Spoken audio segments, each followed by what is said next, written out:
নার্সের ছদ্মবেশে নিয়ে কেবিনে গোপন ক্যামেরা লাগিয়ে মাকে বাঁচাতে প্রমাণ জোগাড় করলো রূপা। হ্যাঁ বন্ধুরা, তোমরা এমনটাই দেখতে পাবে অনুরাগের ছোঁয়া ধারাবাহিকের আগামী পর্বের আপডেটগুলোতে।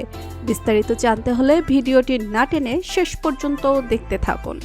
দীপাকে ছাড়িয়ে আনতে যখন সূর্য রূপা থানায় যায় তখন পুলিশ দীপাকে ছেড়ে দেয় না। পুলিশ জানায় ওনাকে এত সকাল ছেড়ে দেওয়া যাবে না, তাকে আদালতে তোলানো হবে। এদিকে সূর্য দীপাকে জানায় আমি যে করে হোক তোমাকে এখান থেকে নিয়ে যাব।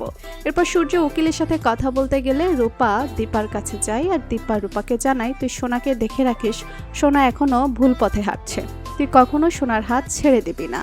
আর রুদি কি উদ্দেশ্য নিয়ে সোনার সাথে এমন খারাপ ব্যবহার করছে তুই তা বের করবি। তখন রূপা তার মাকে কথা দেয় আমি রুদির আসল উদ্দেশ্য বের করে তোমাকে নির্দোষ প্রমাণ করব।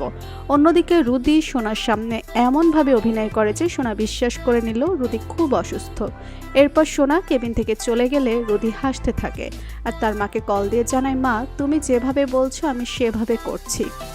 এদিকে সোনা বাড়িতে গিয়ে রুদির জন্য চিন্তা করতে থাকে আর সেই সময় বাড়িতে আসে সূর্য, রূপা ও প্রবীর।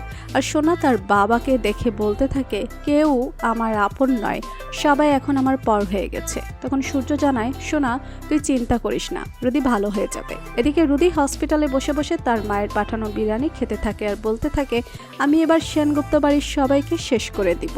এরপর দেখা যায় সূর্য আবারও ডাক্তারি করতে হসপিটালের দিকে চলে যায় আর রূপা ভাবতে থাকে রুদির জন্য আমার মা জেলে পড়ে আছে, আমি রুদিকে ছাড়বো না। এবার আমি রুদির আসল উদ্দেশ্য বের করে রুদিকে ফাঁসিয়ে মাকে বাঁচাবো। এরপর রূপা নার্সের ছদ্মবেশ নিয়ে হসপিটালে যায় আর রুদির কেবিনে ঢুকে গোপন ক্যামেরা লাগিয়ে দেয়। এদিকে রূপা যে ছদ্মবেশ নিয়ে কেবিনে ঢুকেছে বুঝতে পারে না রুদি, আর রুদি বুঝতে না পেরে বলতে থাকে আমি কুমারের নাতি, এবার আমি পুরো সেনগুপ্ত বাড়ির সবাইকে শেষ করে দিয়ে দাদার প্রতিশোধ নেব। এদিকে রুদির সব কথা ক্যামেরায় বন্দী হয়ে যায়।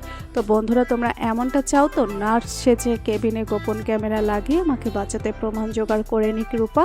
এমনটা চাইলে কমেন্ট করে জানিয়ে দাও। আর পরবর্তী আপডেট সবার আগে পেতে আমাদের চ্যানেলটি সাবস্ক্রাইব করে পাশে থাকো।